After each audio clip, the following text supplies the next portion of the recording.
Two different stories of black mob violence with two different outcomes in two different parts of the country.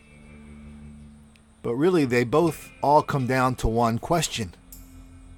Would you rather be the guy begging the criminals for mercy, or would you rather have the criminals beg you for mercy? Oh, we scared all the time.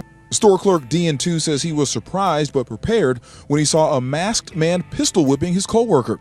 Two had just returned from a quick break in the back of the Super K convenience store in Southwest Houston at the corner of Beechnut and Joran. Maybe he's scared and he said, I don't know, so he hit them. I think he put him down and hit him. Surveillance camera showed the moment four men drive into the parking lot. With their faces covered, three jump out with guns and rush the door. That's customer Tom Vo being dragged by one of the would-be robbers in an apparent attempt to use him as a shield. Real fast, just pushed me and pulled me aside.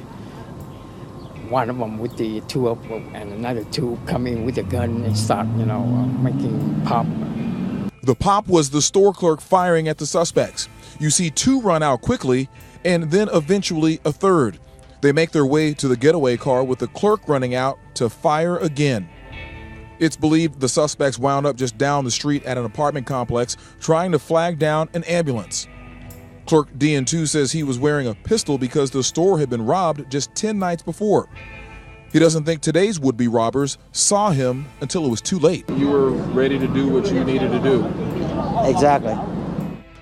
Attackers in East Columbus leave a college student for dead. Tonight, he's recovering as police release a warning for others. 3 men beat the Columbus State student as he walked home from class in September. We thank you for joining us at 5. I'm Tracy Townsend. And I'm Jerry Revish. Tonight, police say they fear there could be another attack. 10 TV's Laura Borchers is live on Spring Street, where that attack took place. Laura? Just one tip could change everything. Sean Kaltenbach says he remembers the night very well, and right now he knows there's someone out there with the information that could save others. He described to me he was walking home from Columbus State. He was happy he'd just gotten a 99 on an exam, but everything took a turn. Pretty much every bone that you could possibly break in somebody's face, they broke. Sean Kaltenbach's family didn't recognize him in his hospital bed. Look at the damage done by strangers. They stomped, punched, and kicked him to the cusp of death. They crushed both orbital sockets in my eye. My cheekbone on both sides was broken. My jaw was broken in 4 places. Tonight, he's revisiting the September attack on Spring Street in hopes that you recognize the details and can help before more people are harmed. Sean first noticed the group of men gathered at this playground. He decided to give them their space and he crossed the street. We've both felt the sting of those daily slights throughout our entire lives.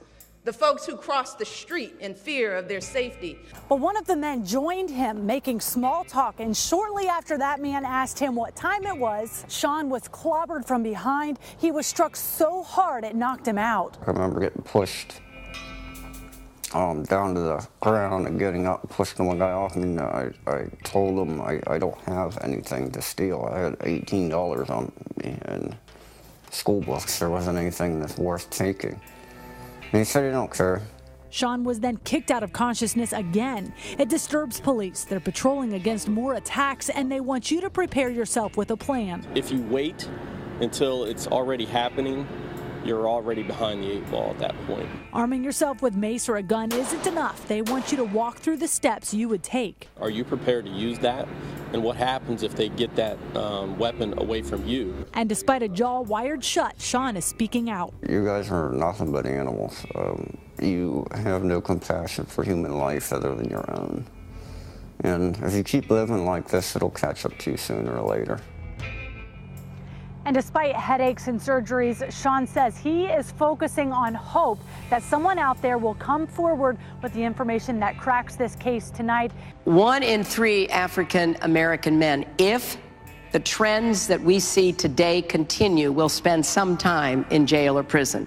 That is absolutely unacceptable. There is no justification for it. There is no excuse for it. And We've used this clip more than a dozen times in order to expose not just the denial, deceit, and delusion of Hillary, but also the people in the audience who are applauding this idea that there's a whole bunch of black people being arrested, convicted, sent to prison for no reason whatsoever, other than they're committing crimes wildly out of proportion, parentheses. But this is the first time I ever really noticed where they held this forum.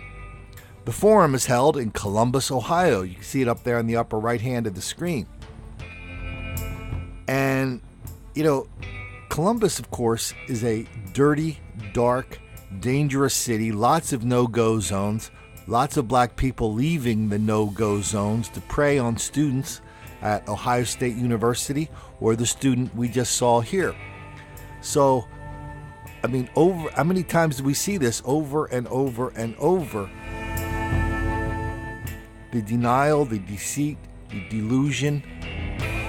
People in every, not just from the speaker, but the people in the audience, they know what's going on in Columbus.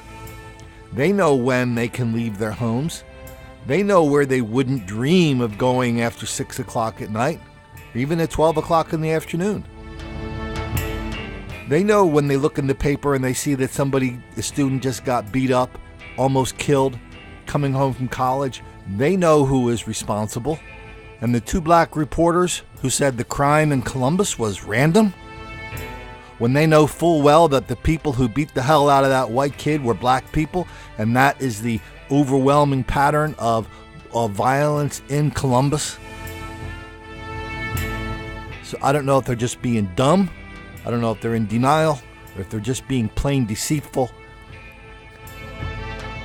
Does it really make a difference now? And what about the people of Columbus in that room with Hillary, cheering her on as she invites them to share her delusion that there is no such thing as black on white crime, black criminality, black mob violence, wildly out of proportion? What about them?